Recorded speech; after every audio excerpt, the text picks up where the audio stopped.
Tamparan keras Habib Jindan untuk Anies capres ilegal. Hanya orang tak waras yang kampanye di masjid. Orang kalau ke masjid mau ngapain? Mau beli telur? Mau beli minyak? Atau mau kampanye di masjid? Enggak ada orang kampanye di masjid. Orang waras enggak kampanye di masjid. Yang kampanye di masjid orang yang enggak waras. Nah, orang waras yang punya akal atau punya malu, minimal punya malu. Enggak punya ilmu, enggak apa-apa, tapi punya malu. Enggak kampanye di masjid. Tuh, orang ke masjid enggak ada buat kampanye. Pimpinan Yayasan Al-Fahriyah Tangerang, Habib Jindan bin Novel bin Salim bin Jindan, memberikan pernyataan tegas terkait dengan Pilpres 2024. Pernyataan tersebut viral seiringan dengan isu kampanye politik yang dilakukan dalam sebuah masjid oleh Anies Baswedan.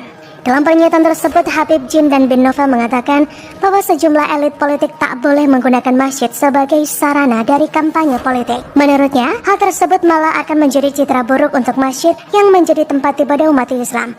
Cucu Nabi tersebut bahkan sampai berani mendoakan mereka yang tak mendengarnya untuk kalah dalam pemilu 2024. Kata Habib Jindan pada Sabtu 18 Maret, orang dulu begitu tahu waktu masjid mereka suci dari berita-berita duniawi, tak ada urusan dunia. Ia mengatakan kalau seandainya gara-gara harta lalu menodai kemuliaan masjid, maka harta itu membawa sial bagi pemiliknya.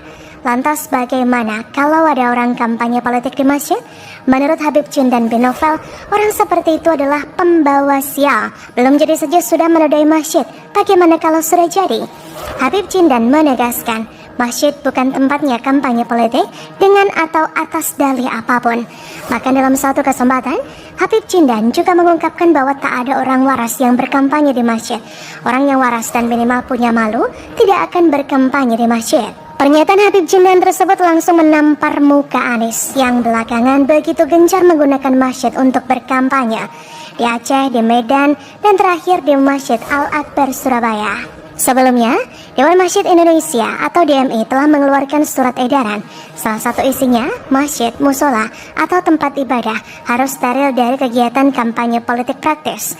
Seruan itu dikeluarkan seiring menghadapi pemilu 2024. Selain itu, dalam surat edaran yang ditandatangani Ketua DMI Yusuf Kala juga menyerukan agar kegiatan Gema Ramadan dimaksimalkan untuk membangun kedamaian dan ketakwaan. Bukan hanya itu saja, anggota Bawaslu Loli Suhenti menegaskan peserta pemilu dilarang berkampanye di tempat ibadah sebagaimana amanat pasal 280 Undang-Undang Pemilu. Dalam lampiran penjelasan pasal tersebut, huruf H Undang-Undang Pemilu, peserta pemilu hanya boleh menggunakan tempat ibadah ketika diundang oleh pihak penanggung jawab tempat ibadah dan tidak memakai atribut kampanye pemilu. Ia juga sangat mendukung langkah Kementerian Agama yang menyatakan masjid tak boleh menjadi tempat ajang kampanye. Bahkan di Bawaslu pun Loli mengungkapkan semangat larangan kampanye di tempat ibadah tidak didefinisikan hanya masjid, namun musola, surau, kelenteng, pura, gereja juga tidak boleh dijadikan arena kampanye.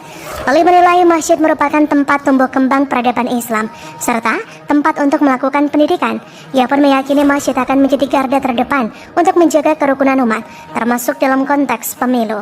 Tapi beda jauh dengan Anies, ia seperti tak pernah menghiraukan himbauan dan malah seperti menantang orang-orang yang menasihatinya dan memberinya peringatan. Kelakuan busuk yang penuh dengan lara kemunafikan, kerap berkilah bahwa dirinya dizolimi dengan tudingan curi start. Anies merasa dizolimi tapi sesuka dengkulnya melanggar aturan. Berbagai pelanggaran kampanye dilakukan Anies dengan terang benderang, sebenderang 1000 matahari yang bersinar. Itulah kelicikan orang yang gak waras yang menggunakan masjid untuk kampanye politik yang menurut mereka suci, tapi aslinya najis dan sulit dibersihkan.